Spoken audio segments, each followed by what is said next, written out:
है जिसका जीवन मुगलों का इतिहास पढ़ने में निकल गया, जो अब तक अकबर और औरंगजेब को महान सुनता आया हो और जिसने कला के नाम पर केवल मकबरे, लाल किला और ताजमहल ही देखा हो, जरूर उसे ताजमहल में अजूबा दिखेगा। दिखाओ इन्हें एक बार बृहदेश्वर मंदिर, पद्मनाथ स्वामी मंदिर, श्री रंगम मंदिर, मीनाक्षी मंदिर, कोपेश्वर मंदिर, कैलाश मंदिर, मोढेरा सूर्य मंदिर। कला, आर्ट और आर्किटेक्चर क्या होता है उसकी परिभाषा है ये तो 900 साल तक यहाँ हमारे ऊपर आक्रमण हुए, वरना दिखाते कि सनातन संस्कृति में दिव्यता और आकर्षण क्या होता है। क्योंकि शाहजहां ने मुमताज के मरने के बाद उसकी याद में, उसके प्यार में ताजमहल को बनवाया, इसलिए दुनिया के लिए ताजमहल एक अलौकिक प्यार का प्रतीक है। जिन्हें 15-20 बच्चे पैदा करना कोई समस्या नहीं है, जो महिलाओं को केवल एक बच्चा पैदा करने की मशीन समझता हो, उन्हें जरूर ताजमहल के कण कण से प्यार टपकता हुआ नजर आएगा। मात्र 18 साल की शादी में 14 बच्चे हुए थे मुमताज को,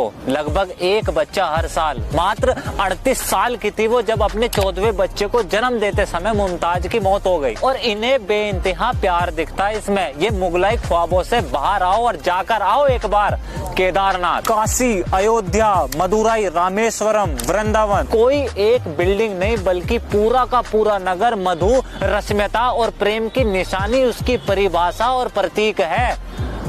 प्रभु श्री राम एक कल्पना नहीं है बल्कि राम सेतु आपकी कल्पना से बाहर है। अगर सनातन के पास सच में ही इतना सब कुछ है या था तो आज तक दुनिया या यहाँ के लोगों को क्यों नहीं दिखाई दिया। जब देश में सरकार ऐसी हो, यहाँ के इतिहासकार, इंटेलेक्चुअल इंस्टीट्यूशन ही मुगलों और अंग्रेजों को ही नेशनल बिल्डर मानते हो, तो आपको कहां से और कैसे यहाँ सनातन दिख जाता। सनातन मजबूत होना शुरू हुआ 2014 से और दिखाई देना शुरू दिया 2019 में। प्रधानमंत्री मोदी के आने के बाद इस देश ने अपनी खोई हुई सनातन पहचान को कैसे मजबूत करा, इस दृढ़ संकल्प को कर्म अनुसार समझिए। सबसे पहले पहनावा, आपके कपड़े, किसी के कुछ बोलने से पहले उसकी वेशभूषा काफी कुछ आपकी पहचान बता देती है। दुनिया के सबसे बड़े इंटरनेशनल प्लेटफॉर्म्स पर जहां आप मात्र दिख जाए वही बड़ी बात होती है। BRICS summit, G7 summit, G20 summit, Quad summit, UN assembly. अपनी भारतीयता को केवल गर्व से पहना नहीं है बल्कि दुनिया के सामने स्वाभिमान से प्रस्तुत करा है।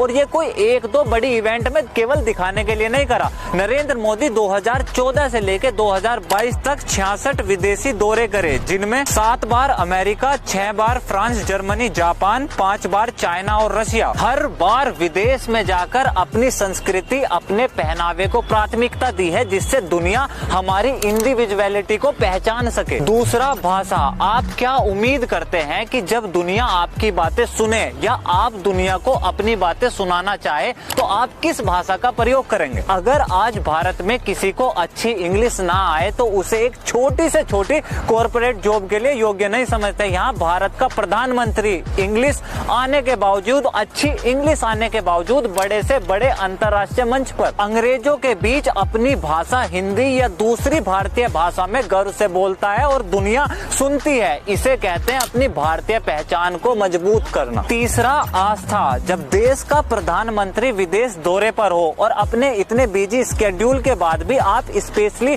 वहां के मंदिरों में जाए, Myanmar, Sri Lanka, Vietnam, Japan, Singapore, Portugal, Bahrain, Nepal, Abu Dhabi. और केवल विदेश में नहीं, भारत में चाइनीज प्रेसिडेंट जिनपिंग को लेकर गए Mahabalipuram, Japanese PM Shinzo Abe को गंगा आरती, फ्रेंच प्रेसिडेंट मैक्रोन को वाराणसी, ऑस्ट्रेलियन PM मालकोम को अक्षरधाम मंदिर, साउथ कोरियन प्रेसिडेंट को अयोध्या, जर्मन प्रेसिडेंट वेलफेयर को सारनाथ मंदिर। इससे ज्यादा एक प्रधानमंत्री हमारी संस्कृति को, हमारी पहचान को मजबूत करने के लिए, गौरव की अनुभूति पैदा करने के लिए क्या कर सकता है। चौथा,